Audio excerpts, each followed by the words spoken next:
So welcome to part two of ecology. One more important discussion on ecology and environment. So if you remember in our last class, we have discussed about ecosystem. Okay. And ecosystem has two components. One is a structural component and another one is functional component. Under the structural component, we are having abiotic and biotic. Okay, abiotic factors and biotic factors, which we have discussed earlier. Abiotic factors are the non-living factors. Okay, like temperature, light, soil. Okay, all these are light, temperature, water, pressure, soil, all these are abiotic factors, and abiotic factors only always give rise to the biotic factor. जैसे हम लोग ने camel का example लिया था, क्योंकि desert में वैसे abiotic factors है, camel desert में originate होता है with padded feet, with hump on its back, वो सारी चीजें. Similarly, हम लोग ने ये भी देखा था कि cactus will convert it's leaf into thorns, yak will have blubber on its body. तो वो सारी चीजें why it comes into existence because of the abiotic factors, क्योंकि abiotic factors वैसे है it gives rise to that kind of biotic factors. So biotic factors कौन है? Producers, the plants, okay जो फोटोसिंथेसिस कर सकते हैं, प्रोड्यूस कर सकते हैं, सोलर एनर्जी को केमिकल एनर्जी में कन्वर्ट करते हैं. कंज्यूमर्स, इसमें हर्बीवोर्स, कार्निवोर्स दोनों आ गए, राइट. सो उसके बाद में डीकम्पोजर्स, ये डेड और सैप्रोफाइटिक एनिमल्स, डेड और डीकेइंग मैटर पे जो सर्वाइव करता है. Then coming to the functional components, ma'am is there, या functional components, cycling of nutrients and flow of energy. Okay, then here we are having biotic factors, producers, consumers, decomposers के बारे में हम लोग ने बात की थी. तो प्रोड्यूसर्स मैंने बताया था आपको, प्लांट्स और photosynthetic organisms which can perform what, photosynthesis.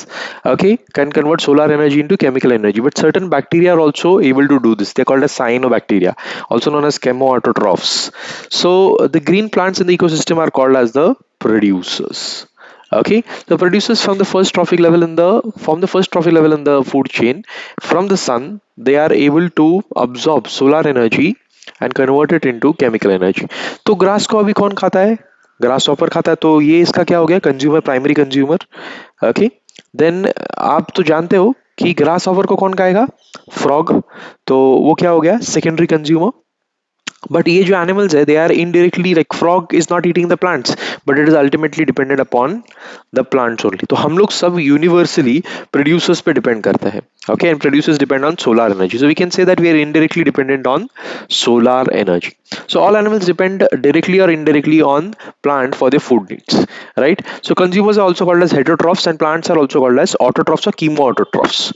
Okay, so consumers, जो सेकेंडरी कंज्यूमर है, जैसे कि ये प्राइमरी कंज्यूमर है, ये डायरेक्टली क्या खा रहा है? प्लांट्स को खा रहा है. इसको जो खा रहा है, लायन खा रहा है इसको, तो लायन क्या हो गया? सेकेंडरी कंज्यूमर होगा. तो अब लायन सोचेगा मेरे को प्लांट्स की जरूरत नहीं, मेरे को क्या जरूरत है प्लांट्स की. पर लेकिन प्लांट्स की जरूरत डायरेक्टली नहीं, लेकिन इनडायरेक्टली है, क्योंकि प्लांट्स नहीं रहेंगे तो ये नहीं रहेंगे, ये नहीं रहेगा तो लायन नहीं रहेगा. Are you understanding? So secondary consumers are also dependent upon plants, okay, indirectly. If they feed on the producers plants, they are called as primary consumers. Okay, so primary consumer समझ में आ गया. Then if the animals eat other animals which eat plants or which eat the primary consumers, you can say they are called as a secondary consumer. Okay, then tertiary consumer वो है जो secondary consumer को खा जाता है. जैसे हम लोग ने बात की थी कि ग्रास हॉपर ग्रास को खाता है, राइट. फिर फ्रॉग ग्रास हॉपर को खा रहा है और फ्रॉग को स्नेक खा रहा है. तो स्नेक उस केस में क्या हो गया? Tertiary consumer.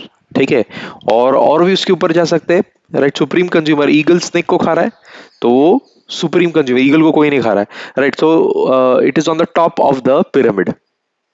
Okay, so the animals which eat secondary consumers are called as tertiary consumers. Some common herbivores are insects, birds, and mammals in the terrestrial ecosystem, and arthropods and mollusks in the aquatic ecosystem. These are the tertiary consumers. फिर decomposers पे आते हैं.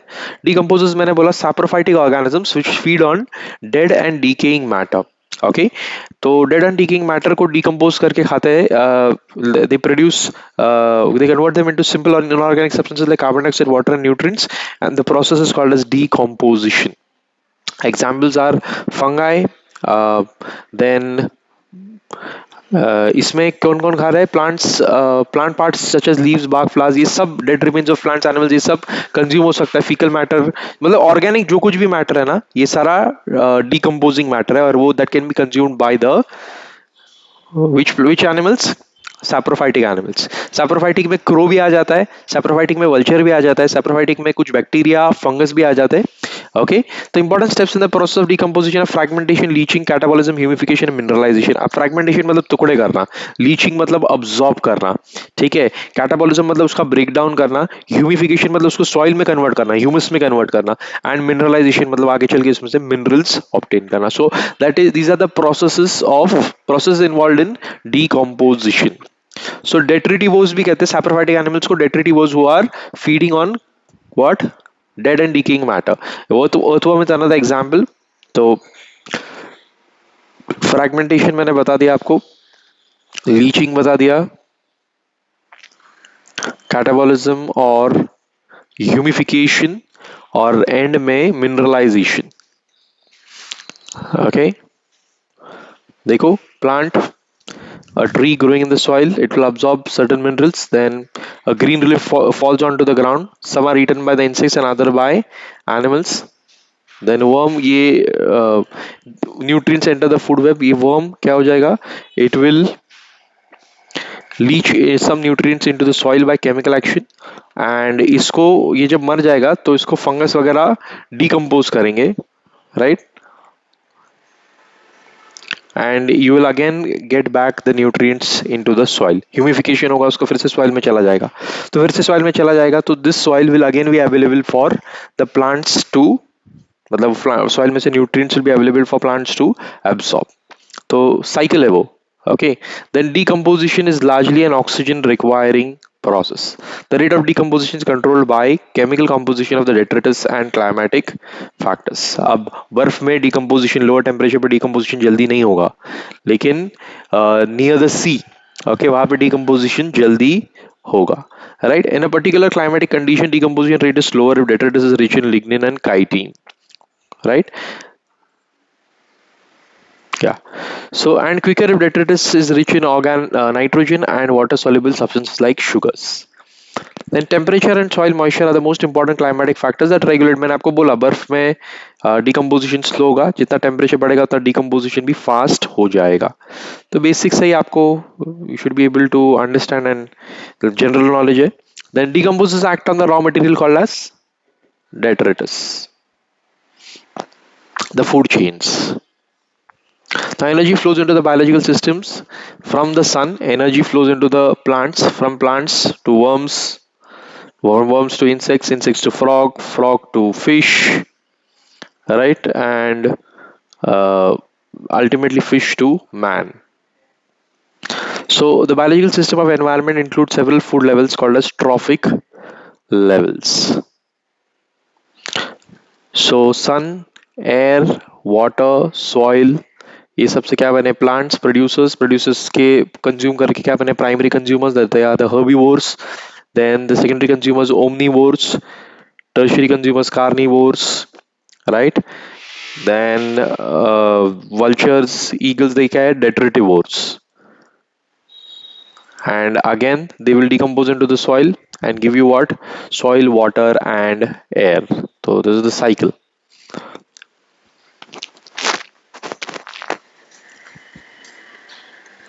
First trophic level, second trophic level, third trophic level, and then the fourth trophic level.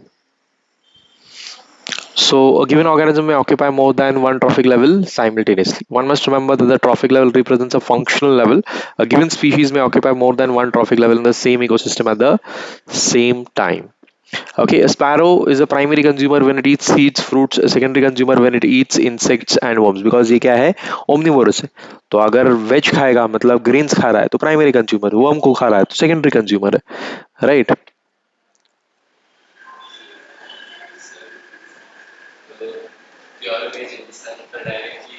हाँ, pure veg जो इंसान है वो primary consumer होगा ऑफ कोर्स, और तेरे जैसा इंसान जो ओमनीवोरस है वो कभी प्राइमरी तो कभी सेकेंडरी और कभी कभी टर्शियरी भी. Okay, So food energy passes from one trophic level to another trophic level, mostly from the to higher trophic levels. Okay, so energy is stored in the plants in the form of starch. तो ये कौन consume कर रहा है? Dear. ठीक है, तो देखो इधर 1000 जूल्स ऑफ लाइट एनर्जी थी, उसमें से सिर्फ 10 जूल्स ऑफ लाइट एनर्जी ये कैप्चर कर पाया। फिर 10 joules of light energy direct किसको मिली? इस क्या बोलते हैं, डियर को।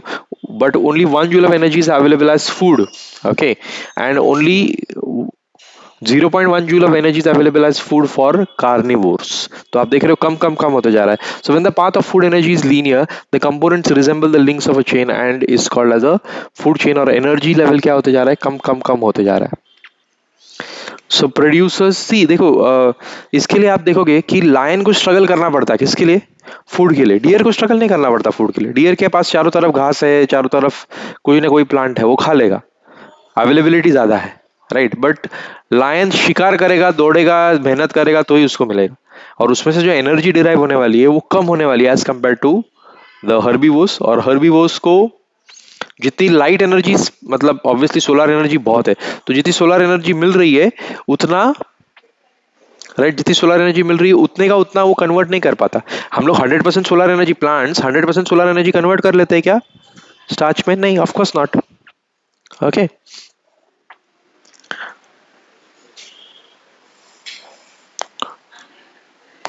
a food chain in an ecosystem: grazing food chain, parasitic food chain, detritus food chain. It is also known as predatory food chain. तो इसको जरा, फूड चेन तो समझ गए अभी हम लोग, आगे बढ़ते हैं अभी। हाँ, ये टेबल इंपॉर्टेंट है, आप नोट डाउन कर लो ये टेबल, तो आपको समझ में आएगा कि फर्स्ट ट्रॉफिक लेवल क्या है, सेकंड ट्रॉफिक लेवल क्या है, थर्ड ट्रॉफिक लेवल क्या है, फोर्थ और फिफ्थ ट्रॉफिक लेवल क्या है। ओके, तो रोज बुश उसको कौन खा रहा है? एफिड। तो rose bush first trophic level, aphid second trophic level, aphid insects है। Okay, third trophic level spiders, वो एफिड्स को खा रहे हैं, और स्मॉल बर्ड्स ये स्पाइडर्स को खा रहे हैं, तो फोर्थ ट्रॉफिक लेवल पे आ गए। और हॉक स्मॉल बर्ड्स को खा रहा है, तो वो फिफ्थ ट्रॉफिक लेवल पे आ गया। चेक, ये टेबल आप नोट डाउन कर लो, then we'll continue in another session.